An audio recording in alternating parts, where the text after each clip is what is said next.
Good afternoon, metal brothers and sisters. I'm changing the view a little bit, as you can see, because I got feedback that they like to see this more than when I drive. So I'm going to try this and see how it works. Though the light's not working together with me today, but let it be because the sun's nearly going down and it's a little bit very sunny. So today I'm going to do another review.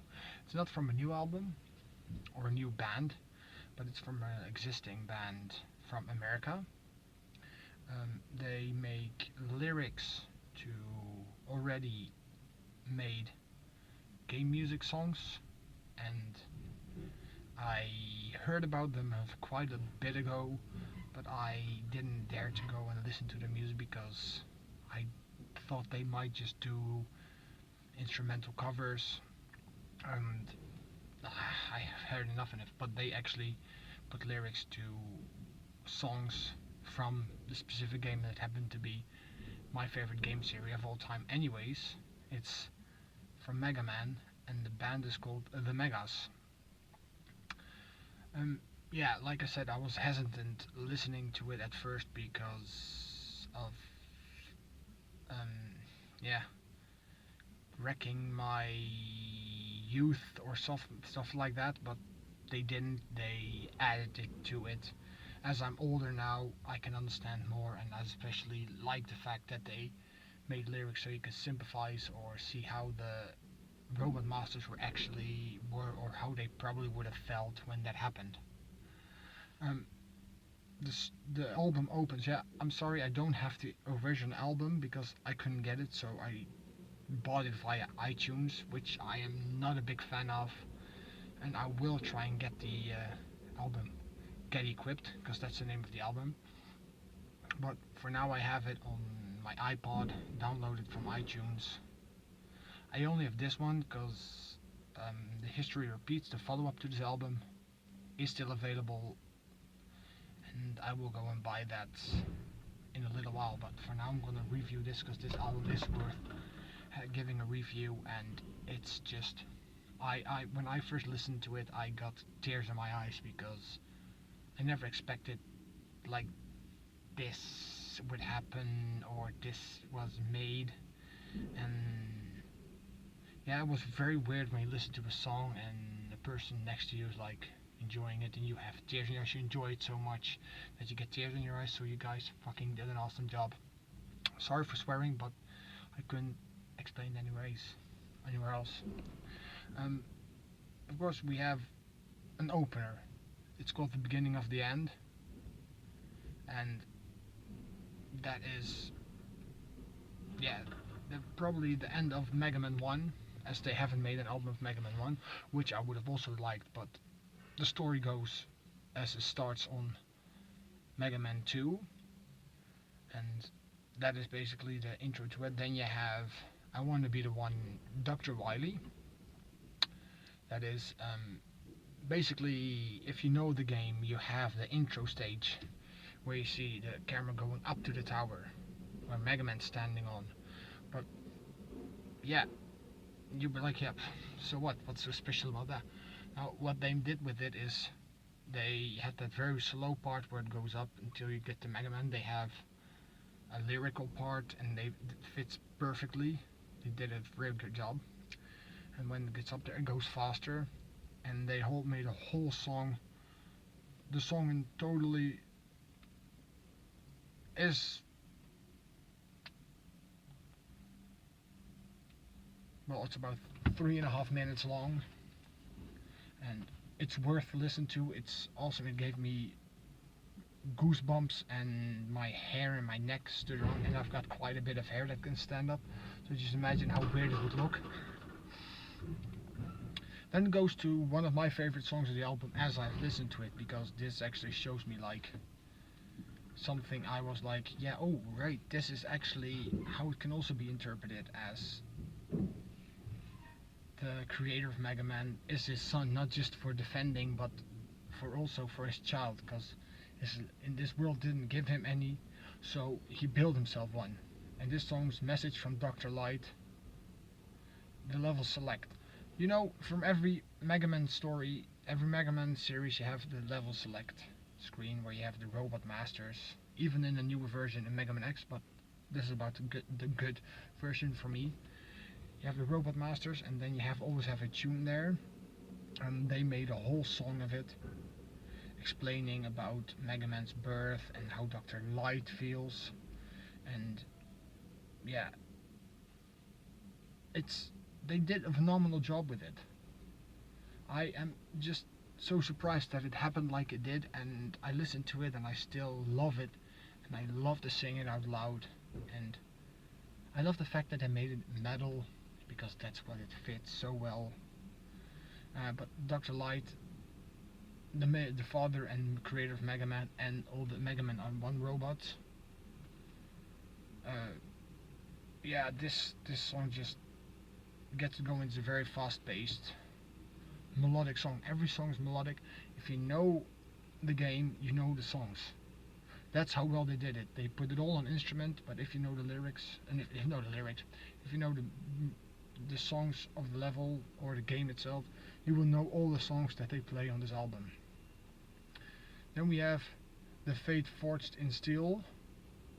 Well, that's that when you select an enemy, that specific tune that usually goes to all the Mega Mans except for Mega Man 3. They changed that there for some reason, but this is the Mega Man 2 is the most well-known song, most well-known tune on it. Then you have Annihilation of Monsteropolis. This is the Airman level song. Airman is in this way, if you look at him, he's quite a bitter robot. He is not happy, and he is not happy about his design because he feels lonely and he just wants to belong to people, and he can't. But the emotion put in this song, and you have to really sympathize with him because it really is, yeah, a sad way of living.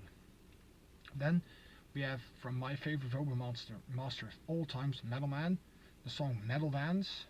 So that's the Metal Man's tune of his level, and that basically is he's an awesome dancer, as he says. He moves fast, so he's a metal dancer. And we all know how metal dancing goes. That's moshing, headbanging. You don't see it in the game, but I imagine him standing there being an epic metalhead that I suppose he is, because who else has a big ass awesome saw blade on his forehead and has saws on his shoulder and everything. Yeah, but this also shows that he is one of the monsters that's robots that's also not scared of dying. He challenges Mega Man and he wants to see who is the better robot of the two. Him, created by Dr. Wily, which is the ultimate evil, or the mastermind behind the other robots, or Mega Man Dr. Light. So this song is a build up to that and the story about how he is and what he feels. Then you have Carved from the Mighty Oak, which is Woodman's level stage, and it's awesome. I like the fact that they interpret in the lyrics that they have ostriches, bats, and giant monkeys, because that is indeed all the things in his level, and I'm like so happy that they did that and that they put it in there, and it made me laugh when I heard it the first time.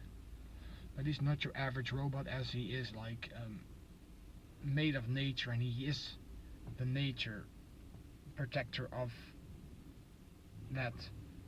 the world in a way, because he has control over leaves, and he's made of wood himself. I'm out of an oak, and no, not Pokemon Oak. Okay, so let's not say that. It's a totally different thing. But this song is actually explains how the level is, and yeah, it's just it's one of the better, it's one of the funny songs, but the song itself is a very strong and rhythmy song what they made of it. I'm very happy about that. Then we have The Promise of Redemption. This is the song of what most people say the most sad of Robot Master from Mega Man 2, Bubble Man, the Flipper and Snorkel Geek.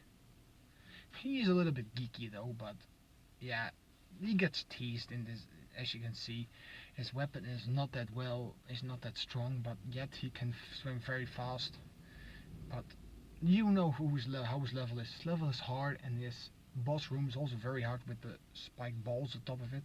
So if something goes wrong, he will destroy you because he's not one of the weaker ones. He may have the shitty weapon, but with his level and the water and everything, he is a very formidable character. And I had trouble while playing Mega Man 2 to defeat him. So he did redeem himself in my eyes, but he wanted to do it in his brother's eyes. But yeah, let's hope he will get it done or that it did happen. But I don't know, I can only say for myself that for me he did redeem himself. And we have Man on Fire. Well, this has to be and has always been my least favorite tune of Mega Man 2, Heatman's level stage. I personally thought he was the most sad Robot Master that they made because he was just basically an overgrown Zippo. For people who don't know what a Zippo is, it's that lighter that you have to light like this. You have to open it up and then light it like this. He's just that with a head underneath it. And for me, Heatman was just a sad thing. He might live in Robot Hell, but yeah. He is a little bit of a crazy guy in this story, a little bit mental. He has voices in his head because he promised that Mega Man would die, but he couldn't probably make it happen, at least not when I played the game. I didn't die once on him. On him himself, the level was another thing, but on himself, that was no problem. But for me, this song, he needs to have redemption because he's just a sad Robot Master. I didn't like it whatsoever, but that's my opinion. The song itself, they made it very well. They arranged everything very well. The drums, the guitar, the bass, everything, the vocals. But it's for me, this is the the most song of the album. Not bad, but not my favorite. By far, not my favorite. Then we have Blue Like You. Okay, Flashman. Flashman for me is a little bit of a weird story because, in my opinion, Flashman has to be one of the most powerful Robot Masters ever because he can literally just manipulate and stop time. He still moves, but you can't do anything. He might look a little bit weird, but he, in my opinion, is a very strong character. Though he is a very lonely character because he is a little bit deformed and he has a weird pointy version of a head, and he's always been jealous of Mega Man's flawless design, has been stated in the song, and the only thing he wants is to have Mega Man by his side and to support him and be his friend, or maybe just to freeze him in time so he's just there so he's not really alone but you can't talk to him. I haven't figured that one out. But he is just a very shy robot that doesn't really want to fight. He just wants to make friends. But he is gonna have to fight Mega Man at one point because he won't change his mind. But I really felt for this Robot Master Flashman when I heard this song. I was like, oh, I always like laughed at him when I was younger myself. Like, haha, what a stupid looking robot. And now I actually see is like I was actually a bully towards him, and that's very sad because I don't like to be a bully towards a person like that, to a person that can't handle it. Some people get bullied because they actually changed or did something or happened to them that's not really full in their that is actually full in their power. They have their own hands on it, but he was created like that, and so I felt very bad when I heard this song and I was like, oh, I was like that too when I was younger. So, guys, very well done. I'm surprised that you get to hit me so hard in my already metal heart. So it started to pound a little bit when I heard this.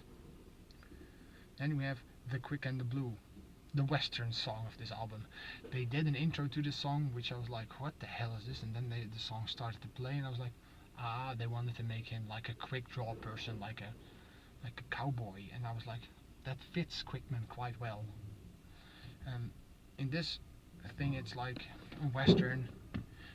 He's called the Man in Blue, and he's been told that the Man in Blue is death, but he doesn't believe it, so he's trying to see if he can make the Man in Blue die, and that's how it goes. He is just so full of adrenaline, or his circuits are overflowing with energy, that he doesn't um, care anymore. Everybody said the bullets won't hurt, but he found out that the bullets hurt like hell, and the bullets whistle death as they fly. So, in the end, when Quickman's nearly defeated in the song, you hear him, what they say is true, death does wear blue, he can't fall. That just gives me shivers again. This whole album gives me shivers. It's an album which I have been listening to since I finally got it on my iPod, um, for a month on end, every day, every day. Yes, that calls me crazy, but I just love this album, and I love to have that relief because I saw everything playing in front of my face and how I was battling them, and I started it again. And I was, yeah, so happy about that. Then we have Program to Fight from Crashman. Crashman has two drills on his hand, and according to what they sing, he lost them in a fire. But he is a person that's programmed to fight, and he doesn't care. He just goes until the bitter end, because there's one thing, because Mega Man, or Rockman, how you want to call him, needs to defeat him to get through Dr. Wily's castle, because you need his power to break the walls. And that's fair enough, because he will fight till the bitter end, and nobody will know what happens because it's in confined space. His level was all the way separated from everything, like a mine, like a tin iron mine, and it's separated. So what happened there? His brothers don't know. Only Mega Man knows, and Light, because he gets the weapon, but nobody else would know, and not even Wily can't see it because Mega Man just shows up at his door. And then we have the Lamentations of a War Machine. The end. Every Mega Man has a specific end which makes you feel like you've accomplished something. But here it's like, when you hear this, with what they put on lyrics, you actually started to feel guilty. So, was I actually supposed to kill them, or could I just let them be? Or was I just made to kill, or just to clear somebody's name? It made me feel like, did I do the right thing by destroying the Robot Masters and defeating Wily? I know I did, because Wily is a pretty horrible person, but I was just thinking about, in how they put it, yes, that has a certain feeling towards, yeah, I can't do it because I will tear up because I think about it, and that is magic. If you can do that, the lyrics and music, that is magic. But that was the last song of the album. I'm so trying to still get that album, so don't blame me, and if I have it, I will show you guys. And that is the review of it. The album is awesome, so if you want to get this album Get Equipped, you can probably do it at their own site, themegas.com if I'm not mistaken, or just look it up on iTunes, or look it up on internet. The Megas, they have their own site, and they can sell stuff. They sell merch too. You should go there, and I will be back with another The Megas review when I have the last two albums that they made. The History Repeats Blue and Red. And I hope that's not the end of all the albums that they make, because I still want to see a Mega Man 4, 5, and 6, because for me those 3 extra are the classic Mega Man series. The other ones are also classic Mega Man, but those for me are the real classic because they came out when the NES, Nintendo Entertainment System, was still a very hot thing. So I want to see those albums. I know you're busy with the Belmots, which is awesome. I love Castlevania, but I want to see those albums. So, guys, the other guys, not the Megas, but the other guys, the fans that watch this, buy the albums, listen to it, and if you love Mega Man, you would love this. Though if you don't like metal, just listen to the lyrics. So I'm gonna say, stay heavy, and see you all in the next video.